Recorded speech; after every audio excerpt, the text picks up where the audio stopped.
Lee, I want to start with you first. How is the GOP going to move past this controversy, concentration on immigration reform, and everything else that they have to do in terms of the agenda? Because I said to you when you sat down that when you have to come out and say, I'm not a racist, you've kind of already lost the messaging war. And the bottom line, right, is when you're under attack, you never repeat the criticism. So now this is going to be played over and over and over again, and the racist narrative is going to continue. And it's a shame, because I did test that meeting that he had last week where he brought Democrats and Republicans together. The one that was broadcast. It was broadcast live, and he had really put the pressure on Democrats. You could see the process being made. He was doing a fantastic job in negotiating the whole deal. The American people, Republicans, independents, and surprisingly Democrats were even responding to that. And yet, just because of that one statement, all of that is wiped away, and it's so hard. So he needs to get back on message. He needs to get back on there, get the people together, and start doing the same thing that he was doing before this message. And the Republicans need to, you know what, stop repeating the message, stop responding to it, pivot to what you need to be talking about. So you can see when people are going back and pivoting right to immigration and let's talk about what we need to do. That's what they should be doing. Stop the racist narrative and start moving things forward, period. We saw over the weekend, Amy, that because basically the status of the Dreamers, of the DACA individuals, is up in the air because of this court order, that they have actually, the government has actually started renewing the DACA status of individuals. So that lawmakers have some time to deal with that. But this certainly, the comments from the president, a major hurdle. Certainly not helpful. And Lee, you bring up the point in terms of messaging. There's the classic Richard Nixon, I am not a crook.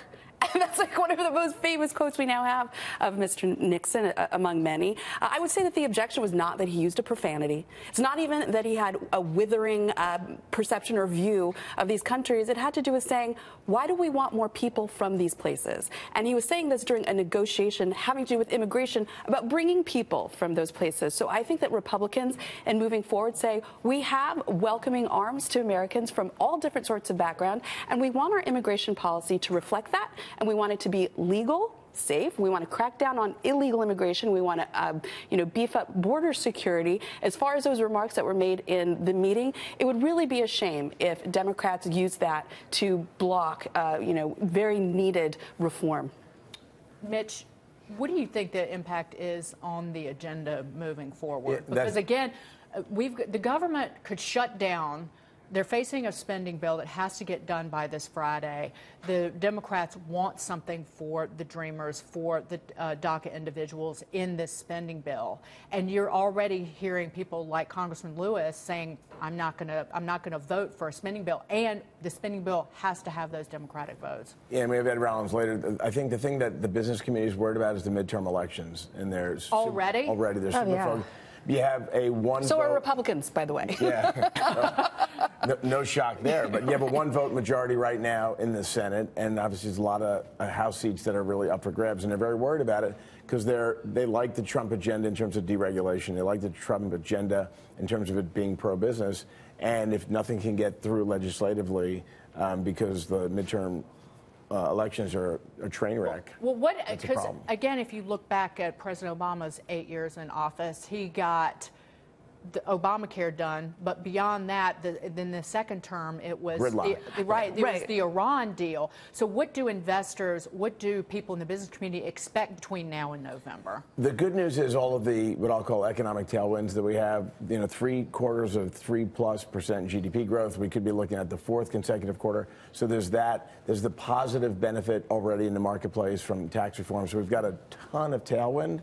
It's all the political things that start to freak people out about gridlock coming and not be able to continue with the rest of the agenda. And Dagan, there was always a concern that Democrats would rather have an issue than a solution when it comes to immigration reform. Unfortunately, with these remarks, they have a club that I think they're going to pound Republicans and the president with going into November. And a lot of Republicans are concerned about this. And particularly, like, for example, the Alabama special election, the Senate race. You had high turnout of black females. Democrats are counting on turnout on their side to be able to be successful in November. Right. They have really been able so far, in some, particularly that election down in Alabama really been able to get people out in a way, and even as a protest vote, and really resonate with those voters. But Lee, how much does the president's personality and his way with words, so to speak, and whether it's this comment, I'm sure there will be other comments that outrage some individuals in the months to come, but how does that really hurt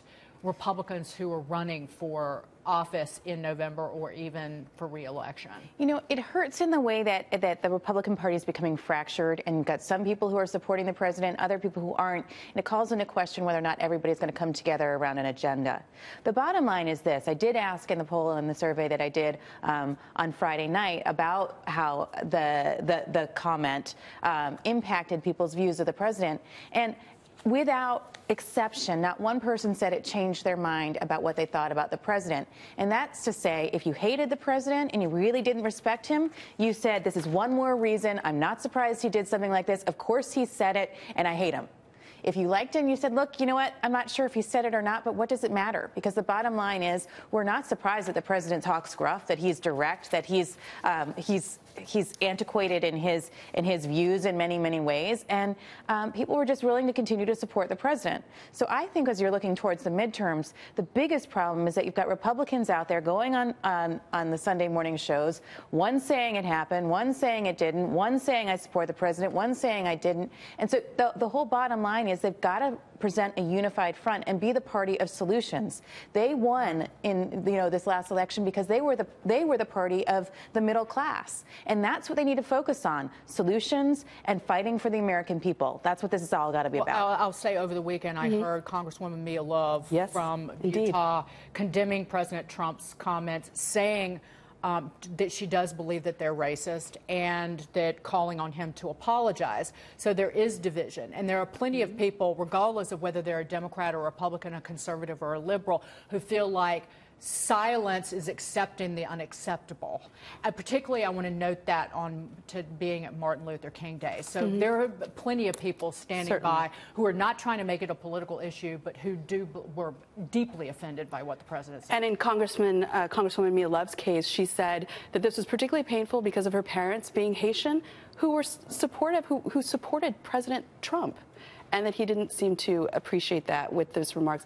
You know, Lee, I agree with you in terms of, does it change the perception of the president? Not necessarily, but it certainly can change intensity of turnout in November, and I think that's the real danger for Republicans. Well said, all. Thank you, ladies and gentlemen.